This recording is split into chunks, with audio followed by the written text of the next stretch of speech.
Hello and welcome to Dear Grief Guide, a podcast where each week I answer one anonymous letter from a listener feeling lost, stuck, heartbroken, or overwhelmed in the midst of grief. My name is Shelby Forsythia. I'm a grief coach and author, and I'm here to help you create a life you love from the life loss forced you to live. Let's get to today's letter. Dear Grief Guide, it's been nearly a year since my mom died by suicide, but I'm still unable to start grieving. Whenever I think of her or my loss, I just go numb. Even at her grave, I can't seem to connect her death to my reality. I've tried looking at pictures or telling stories about my mom, because even though I can't feel my grief, I still feel uneasy most of the time, like I'm just waiting for it to come.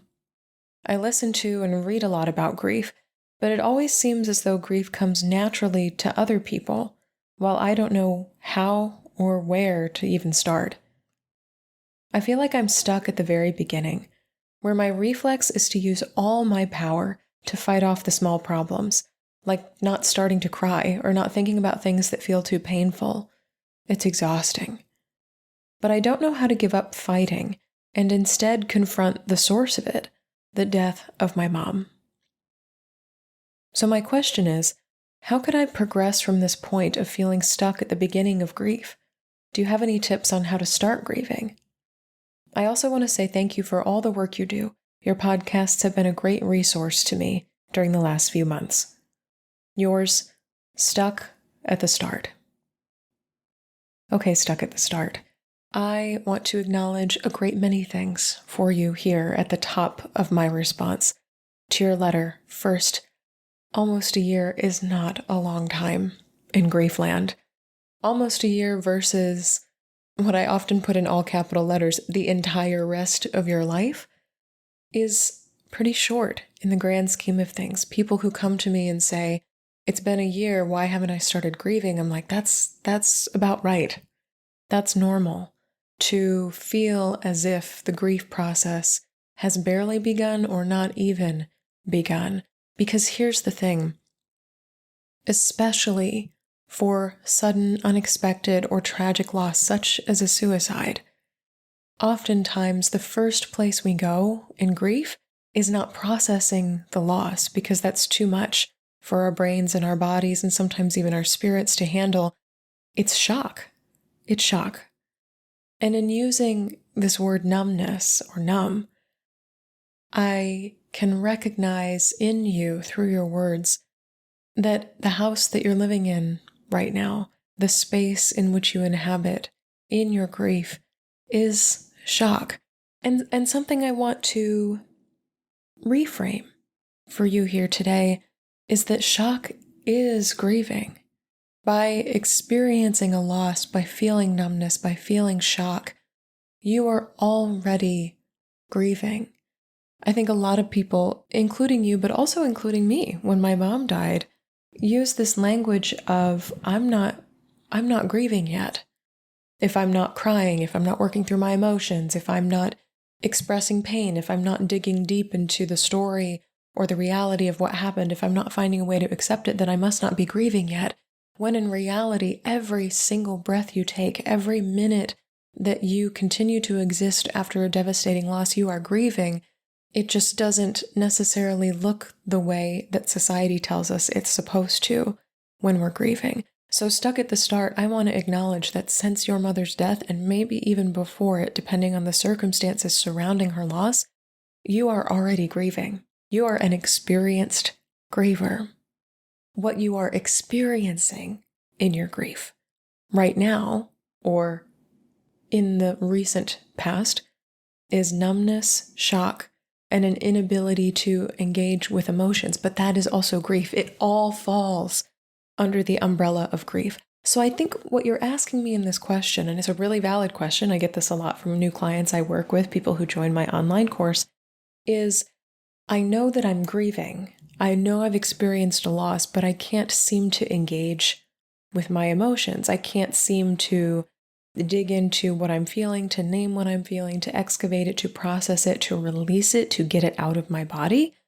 There's a sense sometimes of a stuckness or stagnancy or an inability to move forward, an inability to kind of grease the wheels of grief and get something moving, get your emotional experience unlocked and in some sort of thing that feels like motion. So I want to offer you what I teach my students in Life After Loss Academy, and they are grieving losses like yours, like suicide, to things like divorce and estrangement and an empty nest and a recent diagnosis, all sorts of things that shatter us as people and can often put us in this space of shock. And it's not a series of stages, as is so often portrayed by society, the 5 stages of grief, which is a myth. That's a topic for a separate podcast.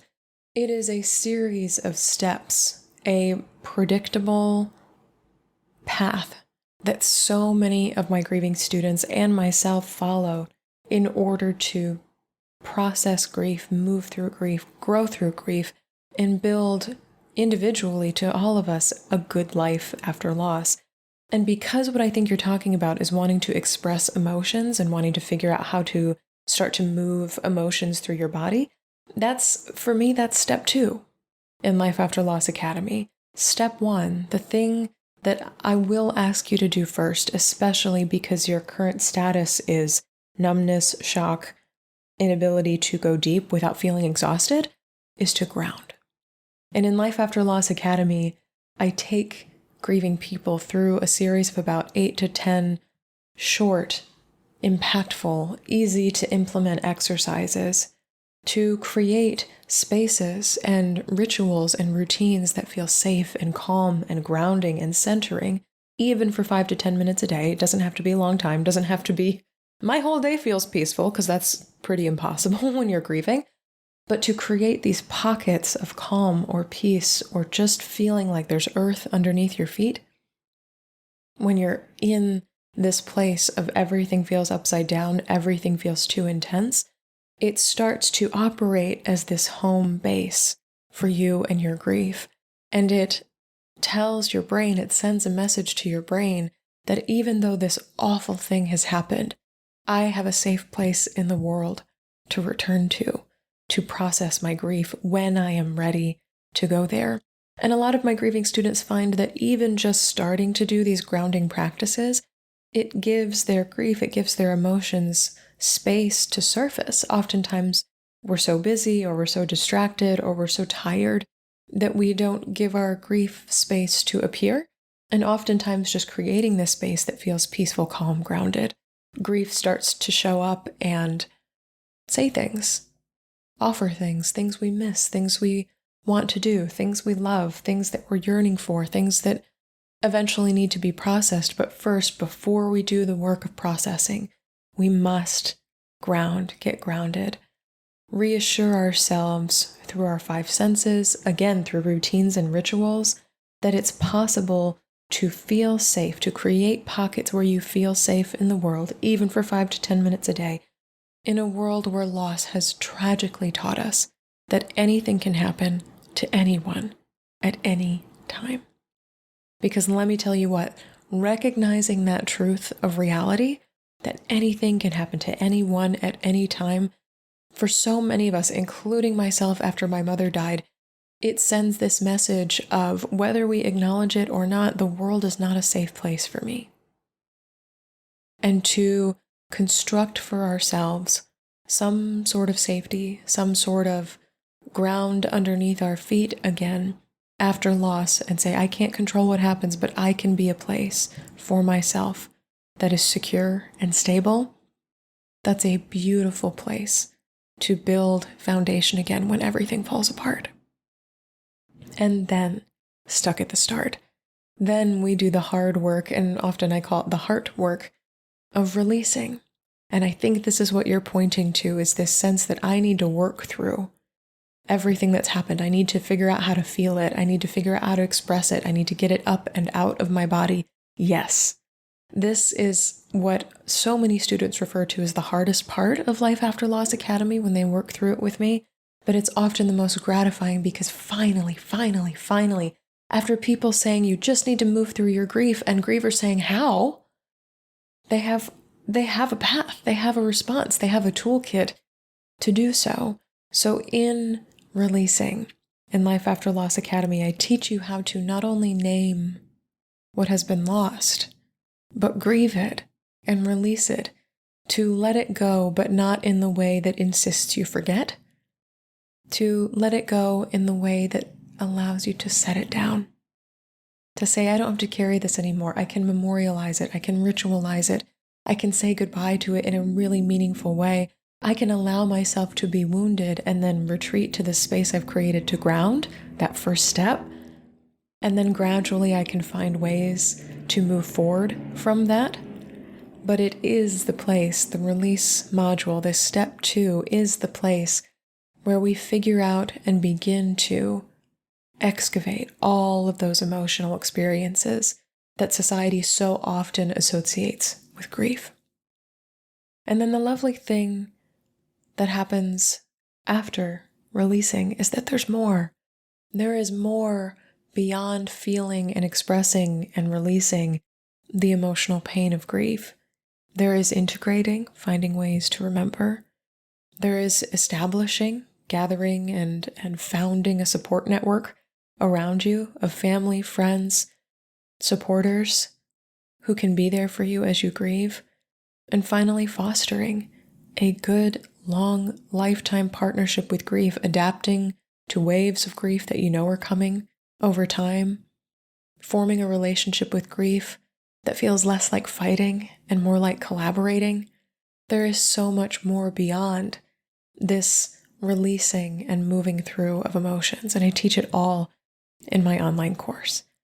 So stuck at the start, I hope you'll reach out to me to become a student in the course. I'd love to have you there. I think what you're asking is something that so many of my students have asked through the years, so much so that I created this whole course in response to those questions.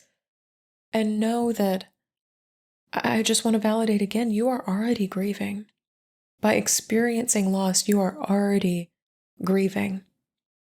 You may not be grieving in the way that society says is grief or looks like grief, the sobbing, the rage, the emotional aspect of it, but in experiencing shock and numbness and a resistance to anything that feels intense or extreme, that is a part of grief. I gotta tell you, it was a part of my grief for sure. And it's a part of so many other people's grief that I work with too, is this phase 1, this early months of, I don't even know how to feel yet.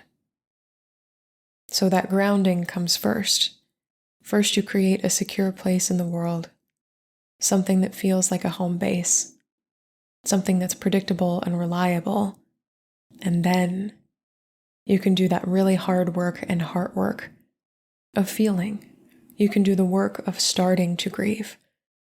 And I'll tell you why that comes second. Because when things do get overwhelming, when things do get too intense, when things feel so extreme that you feel like you might lose it or go crazy or not be able to come back from it, you have already done the groundwork of creating a safe pocket for yourself in the world, a place that feels calm and peaceful and secure and welcoming of you and all of your emotions, a place where it's okay to rest. And God, that is a beautiful thing when you're grieving.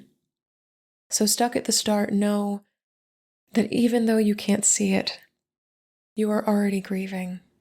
You're already doing the work of grief. I think you know that more work is next. And the fact that you're asking this question tells me that you are ready in some way to start pursuing it. Maybe not all at once, because that would be holy crap overwhelming, but maybe in small ways, in small pieces. So I hope you'll join us in the group. I would love to see you there. And thank you so much for listening to Dear Grief Guide. I really appreciate it.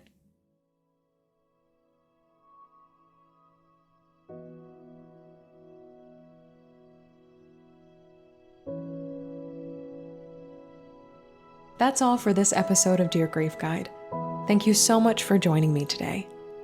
If you're feeling lost, stuck, heartbroken, or overwhelmed in the midst of your own grief, check out my free workshop, Grow Through Grief: 3 ways to stop feeling stuck and start moving forward. I'll give you 3 easy, actionable tools for navigating life after loss and show you how you can create peace, stability, and compassion right there in the middle of grief's confusion and uncertainty. You can find the workshop link in the show notes. If this podcast helped you feel a little less alone in your grief, please subscribe and leave a review on Apple Podcasts, Spotify, or wherever you're listening.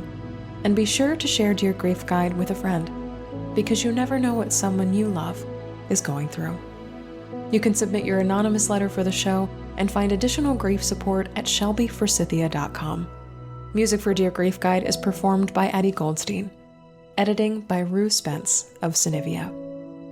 Until next time, I see you. I am so proud of you and the work that you're doing in the world. And I love you. Because even through grief, we are growing.